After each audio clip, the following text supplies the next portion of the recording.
Something just happened in the gold market that hasn't occurred in over 4 decades. And if you're not paying attention right now, you could miss one of the most significant wealth preservation opportunities of your lifetime.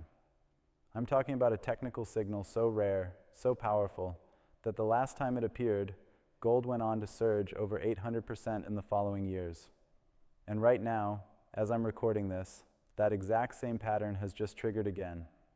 Let me show you what's happening behind the scenes, because what you're seeing in the headlines is only a fraction of the story. While mainstream media talks about gold hitting new highs, there's a much deeper, more urgent situation unfolding that most investors have no idea about. And the institutions? They're already positioning themselves. The question is, are you? Think about this for a moment.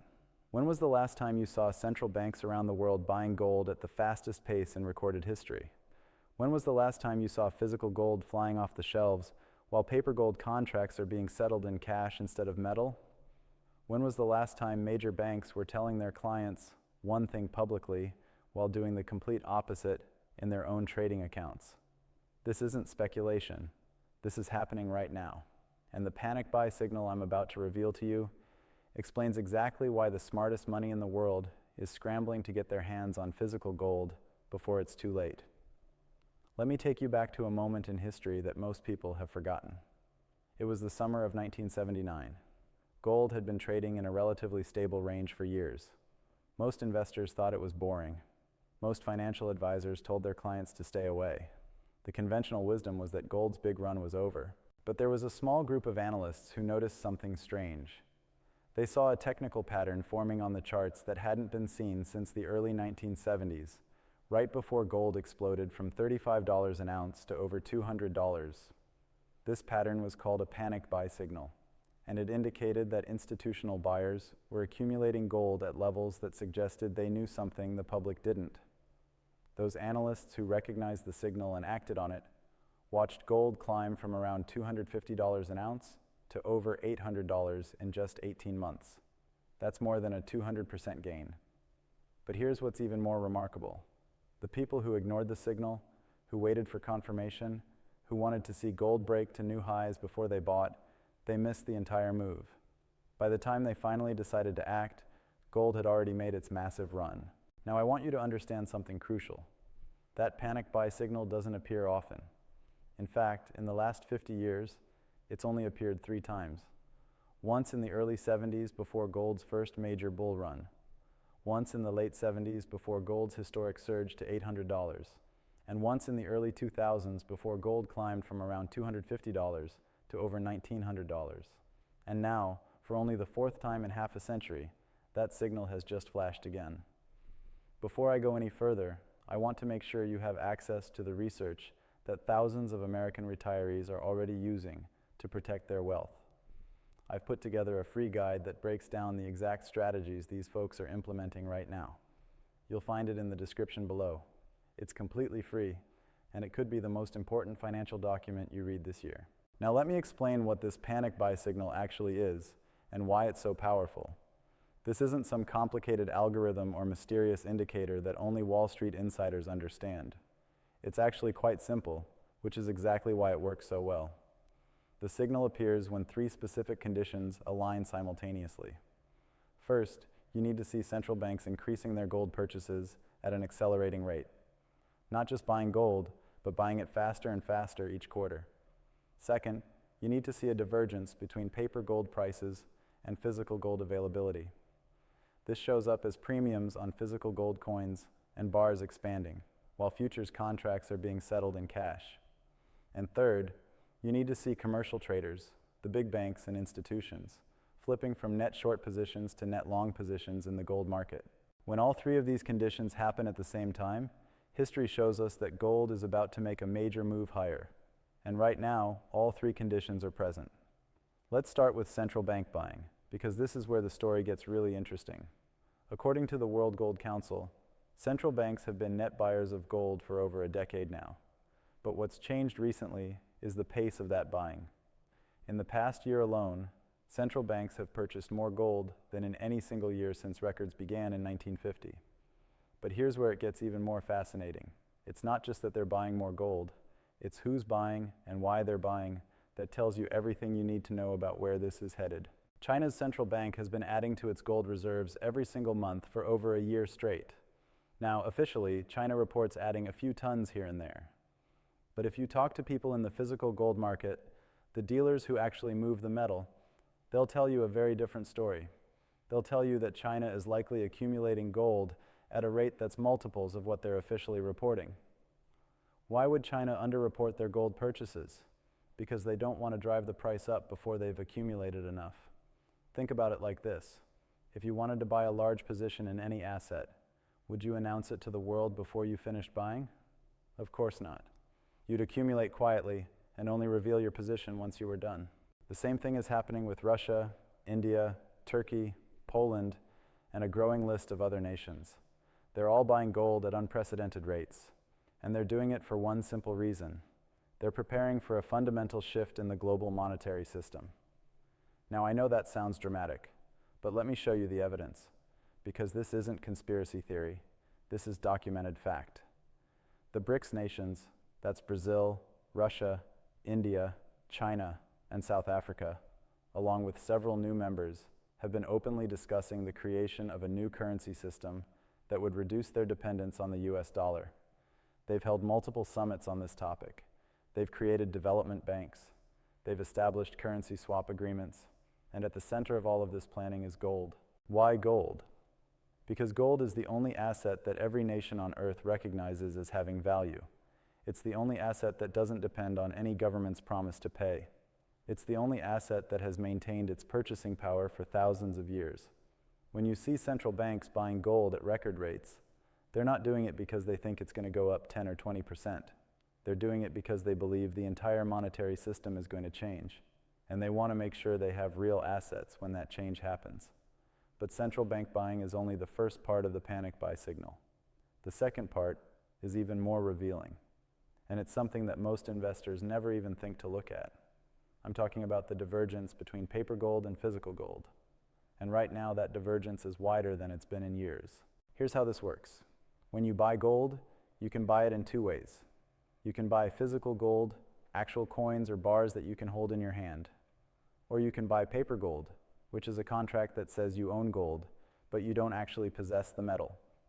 Most of the gold trading that happens in the world is paper gold. Futures contracts, ETFs, certificates, all of these are forms of paper gold. And for most of history, the price of paper gold and physical gold have been very close to each other. Maybe a small premium for physical to cover manufacturing and shipping costs, but nothing significant. But when a panic buy signal appears, something strange starts to happen. The premium on physical gold starts to expand. Coins that normally sell for a few percentage points over the spot price suddenly start selling for 5, 10, even 15% premiums. Bars become hard to find. Delivery times extend from days to weeks to months. And at the same time, something even stranger happens in the futures market. Contracts that are supposed to be settled with physical delivery start getting settled in cash instead. The exchange literally pays people cash rather than delivering the gold they're contractually obligated to deliver. Why does this happen? Because there isn't enough physical gold available to meet the demand. The paper gold market has created claims on far more gold than actually exists in available, deliverable form. It's like a bank that's lent out the same dollar 10 times. Everything works fine as long as everyone doesn't ask for their money back at the same time. But when a panic buy signal appears, that's exactly what starts to happen. People start asking for their gold, and the system starts to crack. Right now, we're seeing premiums on popular gold coins, like American Eagles and Canadian Maple Leafs, running significantly higher than normal. We're seeing delivery times extending. We're seeing an increasing number of futures contracts being settled in cash. All of these are signs that physical gold is becoming harder to get, even as the paper price remains relatively stable. This divergence is crucial because it tells you that the real demand for gold is much higher than the price suggests. It tells you that when the price does start to move, it's going to move fast because there's a backlog of demand that hasn't been reflected in the price yet. Now let's talk about the third component of the panic buy signal. And this is where things get really interesting. I'm talking about the commercial traders, the big banks and institutions that trade gold futures. In the futures market, there are different types of traders. There are speculators, usually hedge funds, and individual traders who are trying to profit from price movements. And then there are commercial traders, the big banks and mining companies, who are supposedly using the futures market to hedge their business operations. For years, the commercial traders have been net short gold, meaning they've been betting that the price would go down, or at least not go up significantly. This made sense when you understood that many of these commercial traders were banks that had sold gold to their clients and needed to hedge that exposure. But something has changed recently. For the first time in years, the commercial traders have flipped to a net long position. They're now betting that gold is going to go up. And these aren't small positions. We're talking about billions of dollars in exposure. Now, why is this significant? Because commercial traders have access to information that regular investors don't. They have relationships with central banks. They see the flow of physical gold around the world. They know which governments are buying and which are selling. They have a view of the market that's impossible to get from just reading the news. When commercial traders flip from net short to net long, they're telling you that something fundamental has changed. They're telling you that the risk-reward has shifted dramatically in favor of higher gold prices, and they're putting their money where their mouth is. So now you have all three components of the panic buy signal in place. Central banks buying at record rates, physical gold becoming harder to get, and commercial traders positioning for higher prices. The last time all three of these conditions aligned, gold went on a multi-year bull run that made early investors a fortune. But here's what most people don't understand. The panic buy signal doesn't mean gold is going to double tomorrow. What it means is that the foundation has been laid for a sustained move higher. It means that the smart money is positioning now, before the crowd figures out what's happening. Think about it like this. Imagine you're at an auction, and you notice that several billionaires in the room keep bidding on the same type of item. They're not bidding aggressively. They're not driving the price up. They're just consistently, quietly accumulating. What would that tell you? It would tell you that they know something about the value of that item that the rest of the room doesn't know yet. That's exactly what's happening in the gold market right now. The billionaires, in this case central banks and major institutions, are quietly accumulating. They're not making a big show of it. They're not trying to drive the price up. They're just consistently buying, month after month, because they understand what's coming.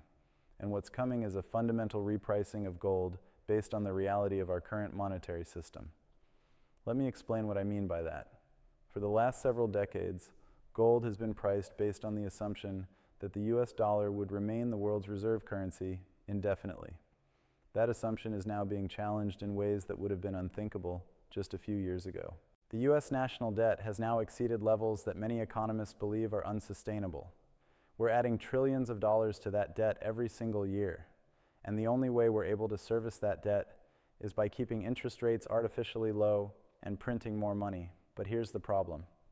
Every time we print more money, we dilute the value of every dollar that already exists. It's basic mathematics. If you have a pizza and you cut it into 8 slices, each slice is bigger than if you cut it into 16 slices. The same principle applies to currency. The more dollars that exist, the less each individual dollar is worth. For years, this wasn't a major problem because the rest of the world was willing to accept dollars in exchange for goods and services. The dollar was the reserve currency, so everyone needed dollars to conduct international trade. But that's changing. More and more countries are conducting trade in their own currencies. They're creating alternative payment systems that bypass the dollar entirely. They're accumulating gold as a reserve asset instead of US Treasury bonds. This shift is happening slowly, but it's happening. And when it reaches a critical mass, when enough countries have moved away from the dollar that it's no longer the dominant reserve currency, the value of the dollar is going to fall. And when the value of the dollar falls, the price of gold in dollar terms is going to rise. This isn't a prediction. This is a mathematical certainty. The only question is timing. And the panic buy signal is telling us that the institutions who have the best information believe that timing is now. Now I want to address something that I know some of you are thinking. You're thinking, but gold doesn't pay interest. It doesn't pay dividends. Why would I want to own an asset that doesn't generate income? And that's a fair question, but it's based on a fundamental misunderstanding of what gold is and what it's for. Gold isn't an investment in the traditional sense. It's not something you buy hoping it's going to go up so you can sell it for a profit. Gold is insurance. It's a store of value. It's a way to preserve your purchasing power when everything else is losing value. Think about it this way. You don't buy fire insurance on your house, hoping your house burns down so you can collect the insurance money. You buy fire insurance to protect yourself in case something bad happens. Gold serves the same function in your financial life. When the stock market crashes, gold tends to hold its value or go up. When currencies collapse, gold maintains its purchasing power. When governments default on their debts, gold remains valuable. It's the ultimate insurance policy against financial chaos. And right now, with everything that's happening in the world, with the debt levels, with the geopolitical tensions, with the monetary experiments that central banks are conducting, the need for that insurance has never been greater. Speaking of protecting your wealth, if you're sitting on retirement accounts worth over $100,000, you need to understand how gold IRAs work. I've put together a comprehensive guide that walks you through the entire process. How to get physical gold into your retirement account without triggering tax penalties. How to choose the right custodian. What types of gold qualify. All of it. You'll find that guide in the description. It's free, and it could save you from making costly mistakes as you position your retirement savings for what's coming. The guide covers everything you need to know, and it's written in plain English, no financial jargon. Now let me show you what happened the last time we saw a panic buy signal, because understanding the past is crucial to understanding what might happen next. It was the early 2000s. Gold had been in a bear market for over 20 years. Most investors had completely written it off. Financial advisors were telling their clients that gold was a relic, that it had no place in a modern portfolio. But a small group of analysts noticed something. They saw central banks, particularly Asian central banks, starting to increase their gold purchases. They saw premiums on physical gold starting to expand. And they saw commercial traders beginning to reduce their short positions. The panic buy signal had appeared, and the analysts who recognized it started accumulating gold around $250 to $300 an ounce. For the first year or two, nothing much happened. Gold moved up slowly, grinding higher, but nothing dramatic. The mainstream media wasn't paying attention. Most investors still thought gold was dead. But then something changed. The financial crisis of 2008 hit. Suddenly, everyone realized that the banking system wasn't as stable as they thought. Suddenly, people started questioning whether their money was safe in the banks. Suddenly, gold didn't seem like such a crazy idea anymore. And that's when gold really took off. From 2008 to 2011, gold went from around $800 an ounce to over $1,900 an ounce. That's more than a 130% gain in just 3 years. But here's the key point. The people who made the most money weren't the ones who bought gold in 2008 when everyone was panicking. They were the ones who bought in the early 2000s when the panic buy signal first appeared. They were the ones who had the patience to accumulate while everyone else was ignoring gold. And that's exactly the situation we're in right now. The panic buy signal has appeared. The smart money is accumulating, but the mainstream hasn't caught on yet. This is the window of opportunity. Now let me address another concern that I know some of you have. You're worried that you've already missed the move. Gold has already made new highs. Isn't it too late to buy? And I understand that concern. Nobody wants to buy at the top. But here's what you need to understand. When a panic buy signal appears, the move that follows is typically measured in years, not months. And the gains are typically measured in multiples, not percentages. In the 1970s, gold went from $35 to over $800. That's more than a 20-fold increase. In the 2000s, gold went from around $250 to over $1,900. That's more than a 7-fold increase. If we're at the beginning of a similar move now, and all the evidence suggests we are, then the current price is going to look cheap in hindsight. The people who wait for a pullback, who wait for confirmation, who wait for the mainstream media to tell them it's okay to buy gold, they're going to miss the bulk of the move. Because here's what happens in every gold bull market. Gold moves up slowly at first. Then it consolidates. Then it moves up a bit more. Then it consolidates again. And during these consolidation periods, everyone thinks the move is over. Everyone thinks they missed it. Everyone decides to wait for a better entry point. But then gold breaks out to new highs, and suddenly everyone wants to buy, and the price gap's higher, and the people who were waiting for a pullback end up buying at much higher prices than if they had just bought when the panic buy signal first appeared. I've seen this pattern play out multiple times over my career, and it always amazes me how many people make the same mistake. They wait for certainty. They wait for proof. They wait until everyone agrees that gold is going higher.